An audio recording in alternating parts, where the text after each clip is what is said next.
Sarah and Stephen. It is about 9:30 p.m. on March 18th, and it is my turn to upload a video, so I'm going to do that. This is a video that I recorded a couple of weeks ago, not too long after I came up and saw you guys in Vermont. This is a video about some stuff that I was thinking about during that trip, so I recorded it way long ago, and I'm going to upload it now, and I hope you guys enjoy it. Hi, Sarah. And also, hi, Steven, the newest contributor to our channel. If it's okay with you guys, I'd like to take this video to a serious place. Of course, if it's not cool with you guys, there's not much you can do to stop me, since I'm in New Jersey and you guys are in Vermont, a fact to which I am, yet again, object to in the most strenuous manner that I can. Anyway, a few weeks ago I got to visit Vermont and spend a weekend with you guys and with Chelsea and in our other various travels. I was able to crash in on a fairy tale literature class taught by my former advisor, who happens to be one of my all-time favorite teachers of all time ever.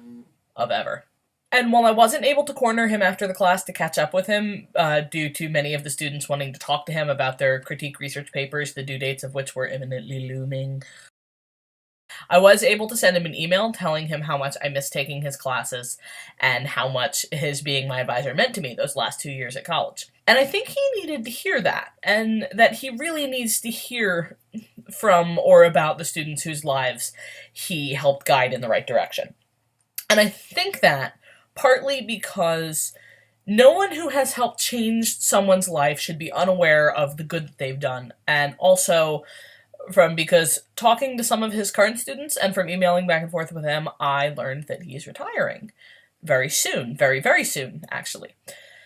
And as I sat down to write this email, I thought back on all of the reasons that this professor made such a huge difference in my life. And you guys, Sarah, Stephen, Chelsea, and the people who watch this channel who know me personally, you've heard a lot of these reasons already. I just wanted to make a video about it. As anyone who has asked me about my education will be aware, I initially started going to college to earn my Bachelor of Science degree in meteorology. I really, really wanted to focus my life on weather. I wanted to be a paleoclimatologist, and I wanted to work with the ice coring samples from Antarctica.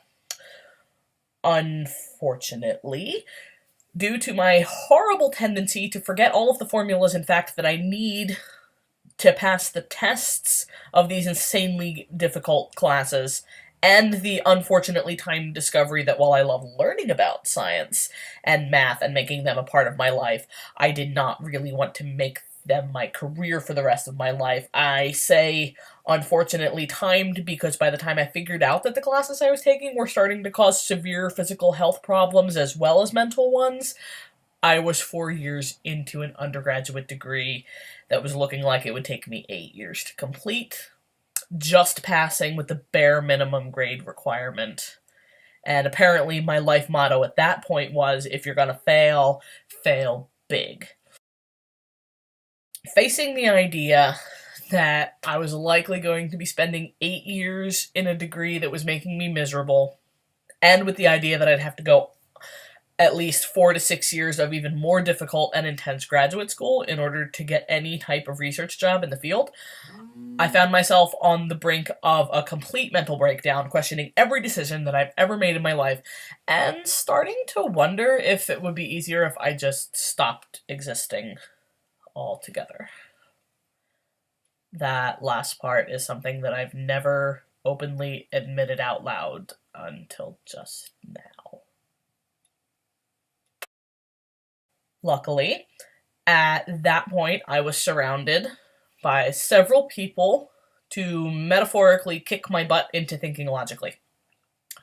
And as I sat down and thought about what classes made me happy and what classes I could embrace the same workload but not hate my entire existence quite so much, I thought about how every semester in these massive blocks of all these hardcore math and science classes, I found myself always taking at least one literature class with this specific professor. His classes were just as difficult as the meteorology classes I was already taking, but for some reason, those classes I was happiest in. Those and the theoretical physics classes. And after thinking about it for a week, right before the semester break, I contacted this professor and I told him that I wanted to switch to the English department, but only if he was willing to be my advisor. And I got a reply from him within the same day, and I don't really remember a lot of the finer details regarding setting up meeting times. There's one sentence in this email that stood out from the rest, and I will remember it for the rest of my life. Quote, quote, "Well, it's about freaking time." Only it didn't say freaking. So over the next week, during the break between the terms, I started filling out all the necessary paperwork to change departments and began planning out my courses that would ensure my spot in the 2012 graduating class 2 years later, as well as breaking the news to my parents that the weather thing just wasn't gonna happen. And during that time, I learned several things.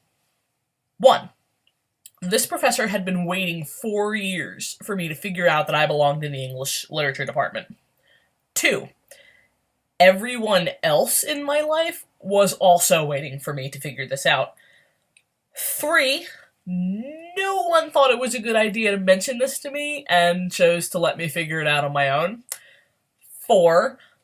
I am an idiot that elected to metaphorically smash my head repeatedly into a brick wall for 4 years.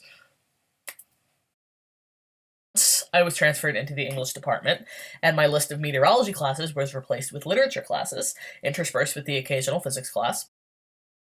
The physical manifestations of my stress disappeared almost entirely.